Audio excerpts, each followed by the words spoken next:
Morning student, जैसा कि मैंने human physiology NCERT book start की थी, तो उस सीरीज में मेरा आज ये 5वां लेक्चर है। ठीक है, और मेरे जो बच्चे नए हैं वो मेरे चैनल का नाम बायोलॉजी मेंटर है, वो सब्सक्राइब कर लें। ओके, तो फर्स्ट चैप्टर क्या था, हम चला रहे थे डाइजेशन एंड एब्जॉर्प्शन। तो उसमें मैंने कल इंटेस्टाइन स्टमक कंप्लीट करा दिया था। अब हम आते हैं डाइजेस्टिव ग्लैंड्स। तो स्टूडेंट्स, ग्लैंड्स क्या होती हैं, वो भी बहुत सी होती हैं, लेकिन अगर बात करें डाइजेस्टिव ग्लैंड्स तो हम अपने डाइजेशन और एब्जॉर्प्शन वाले चैप्टर में इसे डील करेंगे। ओके, तो सबसे पहले हम देखते हैं डाइजेस्टिव ग्लैंड कौन कौन सी होती हैं। तो बोले the digestive glands associated with the alimentary canal. जो मेरी एलिमेंट्री कैनाल हम लोगों की होती है उससे एसोसिएटेड होती हैं। ठीक है, और इंक्लूड करती हैं, इसमें कौन कौन सी आती, नंबर 1 पे सलाइवरी ग्लैंड्स आती हैं, दूसरा लीवर एंड थर्ड पे पैंक्रियाज है। ओके, तो हमारे पास कौन कौन सी आ गई डाइजेस्टिव ग्लैंड्स। नंबर 1 पे हमारे पास आ गई सलाइवरी ग्लैंड्स, दूसरे पे लीवर आ गया, थर्ड पे पैंक्रियाटिक डक्ट्स या पैंक्रियाटिक ग्लैंड्स, पैंक्रियाज की हो गई। ठीक है, तो 3 ग्लैंड्स मेनली हमारे पास आएंगे। अच्छा, ये बोले एलिमेंट्री कैनाल, एलिमेंट्री कैनाल बोल रहे हैं, ये क्यों बोल रहे हैं, क्योंकि जो मेरी आहार नाल होती है इसे बोलते हैं एलिमेंट्री कैनाल है, एलिमेंट्री कैनाल। तो एलिमेंट्री कैनाल के बारे में इससे अच्छा लगा, पहले डाइजेस्टिव है तो एलिमेंट्री कैनाल है हमारी, उसी से एसोसिएटेड ग्लैंड्स होंगी, ये उसी से एसोसिएटेड ग्लैंड्स ये होंगी, क्योंकि इन्हें डाइजेशन में हेल्प करनी है। ओके, अब इससे आप लोगों ने ये जान लिया कि 3 हमारे पास प्रकार की डाइजेस्टिव ग्लैंड्स हैं। ओके, अब आगे करते हैं। Saliva is produce by 3 pairs of salivary glands. Saliva जो हमारे पास प्रोड्यूस होता है तो कितने पेयर्स ग्लैंड्स होती हैं, 3 पेयर्स ग्लैंड्स होती हैं। तो उसके नाम हम देख लेते हैं, इसमें बता रहे हैं पैरोटिड। जो पैरोटिड होती है ये चिक्स के नीचे होती है हम लोगों के, ठीक है, और ये लार्जेस्ट ग्लैंड्स भी होती है, ये पॉइंट आप लोग ध्यान रखेंगे। दूसरा सब मैक्सिलरी एंड सब मैंडिबुलर, सब मैक्सिलरी कहिए इसे या सब मैंडिबुलर कहिए, ये एक ही नाम है इसके। ठीक है, ये कहाँ पाई जाती है, लोअर जाके नीचे पाई जाती है मेरे, ये साइड में लिखा लोअर जाके नीचे। एंड सब लिंगुअल, जैसा कि नाम से ही आप लोगों को पता चल रहा होगा, सब लिंगुअल। लिंगुअल माने क्या होता है, लिंगुअल माने टंग होती है, ये टंग, तो इसको दे दिया नाम गया है सब लिंगुअल, तो ये बोलते हैं बिलो द टंग में होती है। ठीक है, तो हम लोगों ने डाइजेस्टिव ग्लैंड्स के बारे में 2 पैरा छोटे छोटे हम लोगों ने जानने की कोशिश की है, कौन कौन सी होती हैं। और ये हमारे पास सलाइवा जो प्रोड्यूस होता है 3 पेयर्स ऑफ सलाइवरी ग्लैंड से होता है, पैरोटिड्स जो चिक के नीचे होती है, सब मैंडिबुलरी या सब मैंडिबुलर ये हमारे लोअर जा के नीचे होती है, एंड सब लिंगुअल ये टंग के नीचे, जैसा कि नाम से ही आपको पता चल रहा है। एक्चुअली में क्या होता है, जब इससे अच्छे अच्छे क्वेश्चन बनते हैं तो क्या होता है, ये जो ग्लैंड्स हैं 3 जो सलाइवरी ग्लैंड है, इनकी डक्ट्स बहुत इंपॉर्टेंट होती हैं। तो इसको समझाने के लिए या इसको इजी वे में सही करने, याद करने के लिए मैंने एक ट्रिक्स बनाई हुई है। ठीक है, जो कि हम लोग अभी आप लोगों को दिख रही होगी, ये मैंने कंप्लीट की है, तो इसको अभी आपको समझाते हैं। ठीक है, इसमें हमने बताया है 3 पेयर्स जो होती हैं, इसमें दिक्कत ये होती है जब बहुत सा पूरा चैप्टर तैयार हो जाता है तो इसकी डक्ट्स में प्रॉब्लम मुझे भी आई थी, मैंने भी कॉम्पिटिटिव एग्जाम दिए हैं, उसमें मैं भी भूलता था, फिर सोचता था कैसे इसको सही किया जाए, कैसे तैयार किया जाए कि यार ये भूले ना, क्योंकि डक्ट इधर की उधर हो गई, पूरा क्वेश्चन चला जाता था। और हम लोग जो नीट वगैरह दिए CPMT देते थे तो इसमें डक्ट का ही रोल होता है, क्योंकि अगर वो डायरेक्ट पूछते थे सबलिंगुअल की डक्ट कौन सी है, रिविनस डक्ट हो गई, पैरोटिड की स्टेंसन्स, और इसमें सब मैंडिबुलर या सब मैक्सिलरी की वार्टन्स डक्ट। तो इसमें कंफ्यूजन हो जाता था, जब एक साथ क्वेश्चन आता था ना तब वहां पे प्रेशर होता है एग्जाम में, वहां पे गलतियां हो जाती थी। ठीक है, तो इसको मैंने तैयार करने के लिए एक छोटी सी ट्रिक, मैं हर टॉपिक में या हर एनसीईआरटी का जैसे जैसे कोई भी पोर्शन कवर करूंगा तो अपने तरीके से मैंने कुछ चीजें एडजस्ट की हैं याद करने की तरीके से। ठीक है, तो अब इसको देखते हैं। तो मैंने ये लिखा है, सब ले गया रावण, प्यार में सीता के। आप लोग भी ऐसे ही लिखेंगे जैसे मैंने लिखा है। एक बार लिखेंगे, लर्न करेंगे, अगली बार आपको जरूरत नहीं पड़ेगी, एज इट इज लर्न हो जाएगी। ठीक है। तो जब सीता जी का हरण हुआ था और रावण ने किया था, ये रामायण में आप लोगों ने सुना होगा। ठीक है। तो उसमें क्या हुआ, अब इसको थोड़ा रोमांटिक वे में, कि जब रावण ले गया है प्यार में सीता को, ठीक है, तो क्या हुआ, सब ले गया रावण प्यार में सीता के। सब ले गया का मतलब है यहाँ पे, ये तो ट्रिक है, लेकिन अगर उस वे में आपको समझाएं, मतलब इस तरीके से जब सीता माता का रावण ने हरण किया है तो उसमें उसका सर्वनाश हो गया। आप लोग भी जान रहे हैं, राम जी ने उनका वध किया था। ठीक है। तो इसीलिए गलत काम किया था, इस वजह से उसका सब कुछ चला गया था। ठीक है। तो यहाँ पे सब ले गया, सब ले, इसको बोलेंगे सब ले, मतलब lingual. Okay. Ravan, Ravan duct of Rivinus. ठीक है। यहाँ पे रावण का मतलब है रिविनस। तो सब लिंगुअल जो हमारी टंग के नीचे होती है, बिलो द टंग, उसकी डक्ट कौन सी है, Rivinus, duct of Rivinus. Okay. प्यार में सीता के, तो प्यार में यहाँ पे पैरोटिड हो गई, सीता के स्टेंसन्स डक्ट, इसकी कौन सी डक्ट है, स्टेंसन्स डक्ट। ठीक है। तो अब आपको कवर हो गया होगा, सब ले गया, sublingual, Ravan, duct of Rivinus, प्यार में सीता के, पैरोटिड की ग्लैंड की डक्ट क्या होती, स्टेंसन्स डक्ट। अब एक बची है, दो मैंने लर्न करा दी, जो बचेगी तीन ही पेयर ऑफ सलेवरी ग्लैंड्स होती हैं, दो मैंने लर्न करा दिया आपको ट्रिक से। जब एक बची है तो उसमें सब मैंडिबुलर या इसी का दूसरा नाम सब मैक्सिलरी होता है, सब मैंडिबुलर या सब मैक्सिलरी। इसकी कौन सी डक्ट होती है, वाटन्स डक्ट। इसकी कौन सी डक्ट होती है, वाटन्स डक्ट। तो इस तरीके से मैंने ये बता दिया।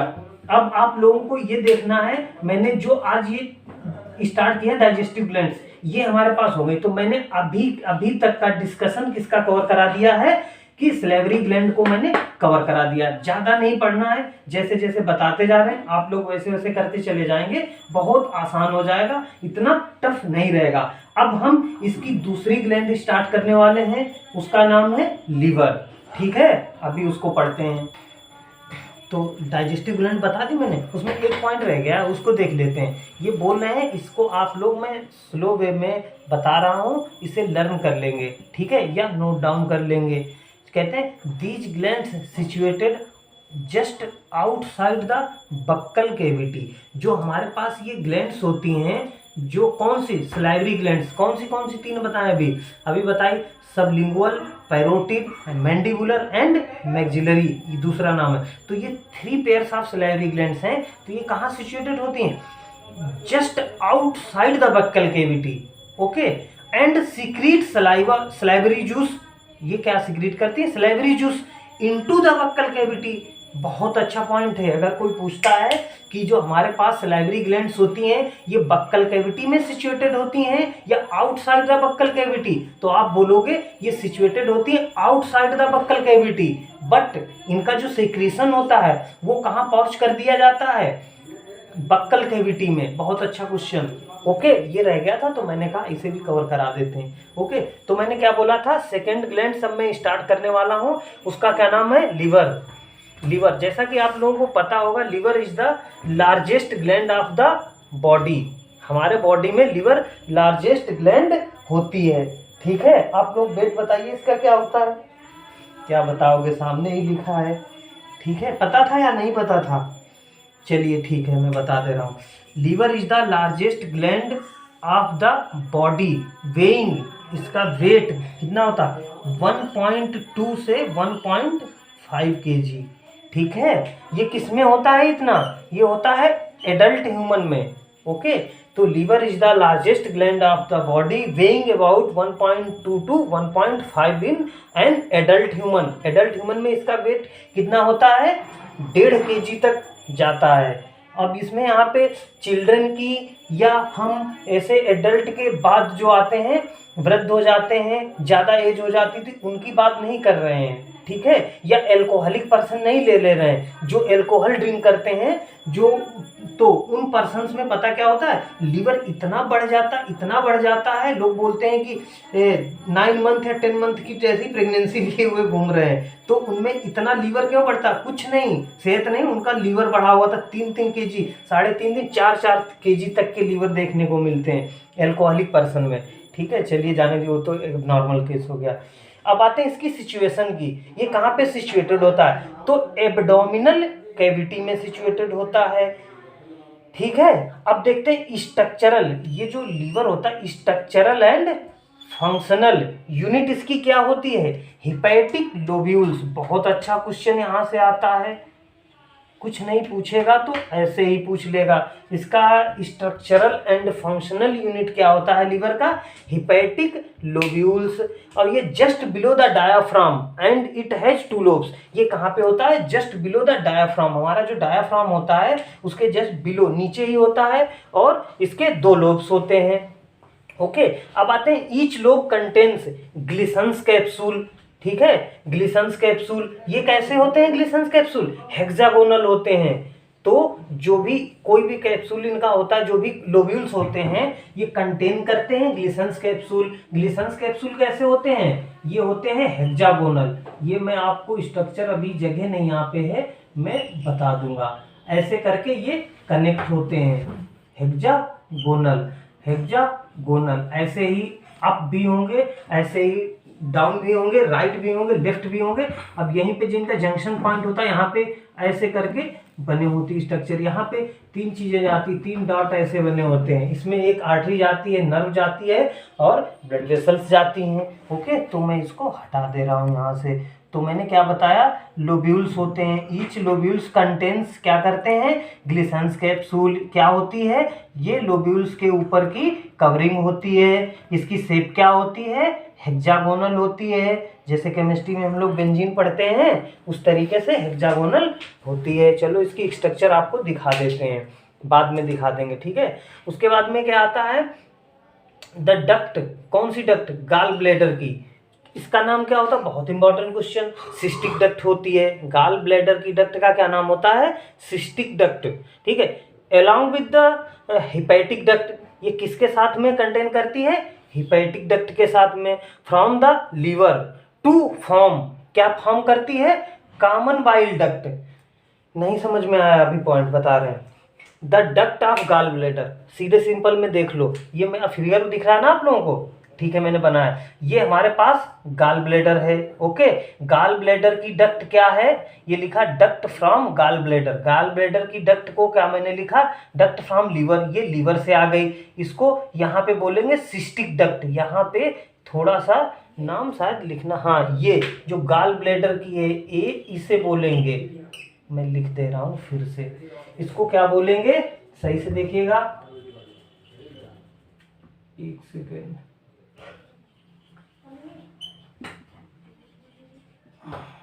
Cystic duct. गाल ब्लैडर की डक्ट कौन सी है? Cystic duct. ओके, तो जब गाल ब्लैडर की डक्ट मिलती है किसके साथ में? Along with the hepatic duct. Hepatic duct किसकी है? लीवर की। लीवर हिपर बोलते हैं, हेपर हिपैटिक। हिपैटिक मतलब लीवर, हिपैटिक डक्ट को बोलते हैं। ठीक है, लीवर की डक्ट को तो फॉर्म करती हैं, मतलब गाल ब्लैडर की और हिपैटिक लीवर की डक्ट। गाल ब्लैडर की डक्ट, लीवर की डक्ट, गाल ब्लैडर की डक्ट, सिस्टिक डक्ट, लीवर की डक्ट, हिपैटिक डक्ट को दोनों एक साथ मिलती हैं। उस पॉइंट को क्या बोलते हैं? Common bile duct. ठीक है, कवर हुआ है पॉइंट। अब ये बता रहे हैं, देखो दोनों जो जहां पे मिल रही हैं, अब ये कहां से मिली? गाल ब्लैडर की डक्ट। इसको क्या नाम दिया? Cystic duct. ये डक्ट फ्रॉम लीवर, ये दिख रहा है ना, ये डक्ट फ्रॉम लीवर। ये 2 डक्ट्स आई हैं, ये कहां से आई हैं? लीवर से। ओके, तो ये दोनों गाल ब्लैडर यहाँ से मिली और लीवर की यहाँ, ये दोनों इस पॉइंट पे मिल रही हैं। आपको जैसा कि दिख रहा होगा फिगर में मिल रही हैं। इस पॉइंट को मैंने ये बोला है, इस पॉइंट को क्या बोला? Common bile duct.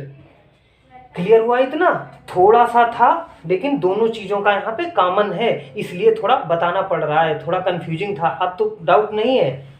ठीक है, तो इसको कॉमन बाइल डक्ट बोलते हैं। ओके, अब क्या करते हैं? अब फिगर ही मैं बता दे रहा हूँ, ये इतना कवर हो गया। उसके बाद में आते हैं, मैंने ये फिगर बनाया हुआ, इतना कवर हो गया। इसके बाद में ये आ गया डिओडिनम, हमारा ये है डिओडिनम। अब बताइए, मैंने पिछले लेक्चर में कवर किया था डिओडिनम, किसका पार्ट है? नहीं याद रहा ना? अच्छा चलिए, याद है तो और अच्छी बात, नहीं याद है तो बता दे रहे हैं। डिओडिनम स्मॉल इंटेस्टाइन के 3 पार्ट डिवाइड किए थे, डिओडिनम, जियोजिनम, इलियम। तो डिओडिनम, अब आगे मैंने क्या एक पॉइंट डैश करके लिखवाया था, यू शेप्ड डिओडिनम। जियोजिनम ए क्वाइल्ड, क्या बोला था? एक क्वाइल्ड। और जियोजिनम हो गया। एंड इलियम, इसको बोला था हाईली क्वाइल्ड। इन्हीं के टर्म से इनको डिफ्रेंशिएट करेंगे। तो बस वही वाला पोर्शन है स्मॉल इंटेस्टाइन का डिओडिनम पार्ट। फिर ये आगे कवर होता। अब यहाँ से हमारी पैंक्रियाज चल गया है। लीफ लाइक स्ट्रक्चर, ये देखिए आपको दिखाने की कोशिश की गई है, ये पैंक्रियाज है। पैंक्रियाज के अंदर ये हमारे पास कौन सी डक्ट जा रही है? ये देखिए लीफ लाइक स्ट्रक्चर। उसके अंदर जैसे हम लीफ में बेन्स एंड बेनलेट्स देखते हैं ना, उसी तरीके से एक मिडरिब होती है। लीफ का भी बताएंगे, बॉटनी का जब भी पोर्शन आएगा तो लीफ के बारे में बताएंगे, तब आपको बताएंगे। एक लीफ होती है, लेमाइना होता है, पेट्यूल होता है, स्टेप्यूल, वो तो कई प्रकार से देखेंगे। फिर उसके बाद में एक मिडरिब आती है। ओके, मिडरिब, जो ये मिडरिब की लीफ जैसी स्ट्रक्चर दिख रही, इसी को क्या बोलेंगे? Pancreatic duct.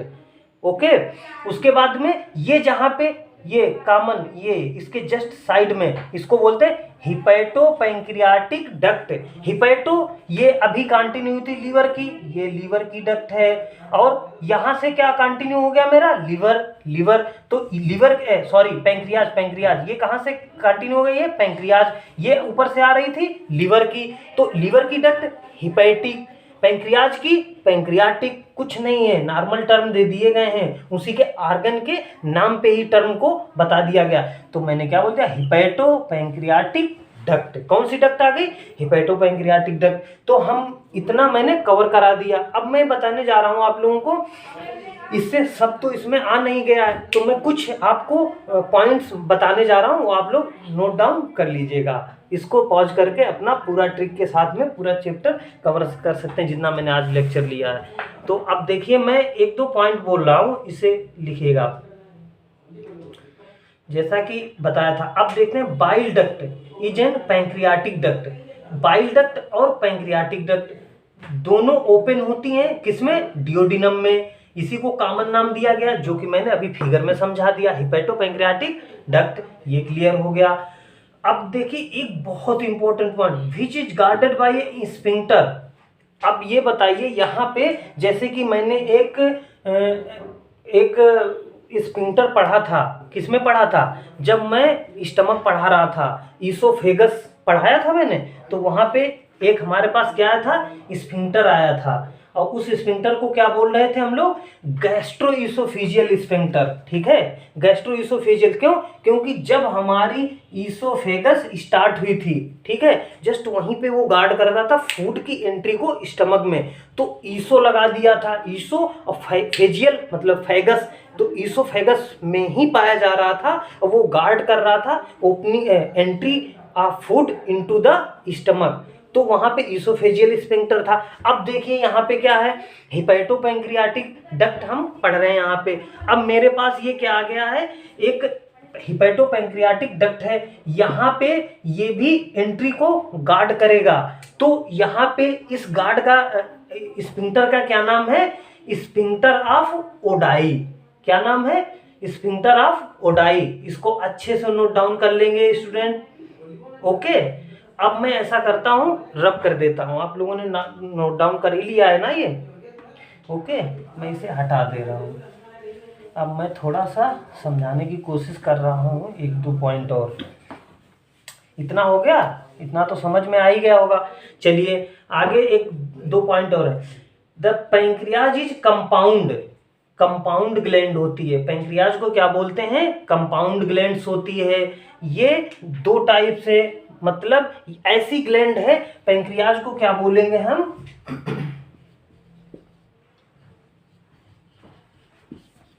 इसको बोलते हैं, फर्स्ट पॉइंट, मिक्स्ड ग्लैंड होती है। मिक्स ग्लैंड होती है।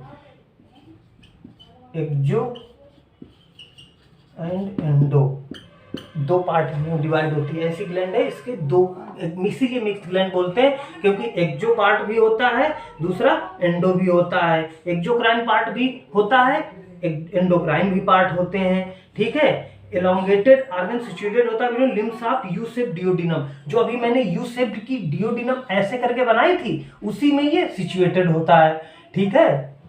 लीफ लाइक स्ट्रक्चर जो अभी मैंने आपको दिखाई थी, दो पोर्शन होते हैं, ओके। इसमें जो स्फिंक्टर पाया जाता है कवर करा दिया था, यू शेप डियोडिनम में होता है। द एक्जोक्राइन पोर्शन सिक्रीट करता है alkaline pancreatic juice containing enzymes. जो एक्जोक्राइन पोर्शन होता है ये क्या हमारे पास सिक्रीट कराता है, एल्कलाइन पैंक्रियाटिक जूस, इसको लिख देते हैं एल्कलाइन पैंक्रियाटिक जूस। क्या निकालता है ये जूस, एक सेकेंड, जूस कौन सा पार्ट निकालता है, और ये एंजाइम्स को निकालता है। एंड एंडोक्राइन पोर्शन ये क्या निकालता है, हार्मोन्स को। ये क्या सिक्रीट करता है, ये सिक्रीट करता है हार्मोन्स, ठीक है। ये हार्मोन्स को निकालता है। इंसुलिन एंड ग्लूकेगॉन, ये क्या करता है, इंसुलिन, हार्मोन कौन कौन से, इंसुलिन एंड ग्लूकेगॉन, कौन कौन से एंजाइम को, हार्मोन्स को निकालता है, इंसुलिन एंड ग्लूकेगॉन, ठीक है। तो ये मैंने कवर किया, ये वाला हमारा। तो जैसा कि मैंने बता दिया, पैंक्रियाज जो होता है, एक्जोक्राइन पोर्शन ये एंजाइम्स निकालता है, सिक्रीट करता है। एंडोक्राइन पोर्शन जो होता है सिक्रीट करता है हार्मोन्स, इंसुलिन एंड ग्लूकेगॉन। फिर इसमें आता है अल्फा सेल्स, पैंक्रियाज की जो होती हैं। बीटा सेल्स क्या निकालती हैं, तो अल्फा सेल से क्या निकलता है, बीटा सेल। इंसुलिन आप लोग जानते हैं, जो डायबिटिक पेशेंट होते हैं, थोड़ा ये उसको क्लिनिकल बता दे रहे हैं। जो इंसुलिन होता है, इंसुलिन क्या करता है, इंसुलिन जो दिया जाता है डायबिटिक पेशेंट होते हैं, ठीक है। डायबिटिक पेशेंट को इंसुलिन दिया जाता है। एक इसमें इंसुलिन में ये अच्छा क्वेश्चन बनता है कि इंसुलिन डायरेक्ट क्यों नहीं दिया जाता है, ये मतलब ये एक पेप्टाइड होता है, अगर बोलते हैं इसको टेबलेट के फॉर्म में क्यों नहीं दिया जाता, इसके इंजेक्शन क्यों लगाए जाते हैं, तो इसलिए नहीं देते क्यों, ये एक पेप्टाइड होता, ये पेप्टाइड होता है, ठीक है। पेप्टाइड है, अगर इसे ऐसे दे देंगे तो हमारे जीआईटी में डाइजेस्ट हो जाएगा, ओके। तो ये अपना इफेक्ट नहीं दिखा पाएगा, इसलिए इसको डायरेक्ट ब्लड स्ट्रीम में डाल देते हैं, ठीक है। इसीलिए इसके लगते हैं। अब अल्फा सेल से क्या इंसुलिन बनता है, बीटा से ग्लूकेगॉन, ये सब आगे की बात, बस इतना आपको बताना था। तो मैंने आज क्या कवर करा दिया, डाइजेस्टिव ग्लैंड्स। अब दो ये मेन पोर्शन कवर। अब इससे अच्छा और इम्पोर्टेंट पोर्शन थोड़ा लंबा आने वाला है, उसको डाइजेशन ऑफ फूड। अब यहाँ तक तो हो गया, अब digestion of food next lecture में कवर करते हैं, ओके।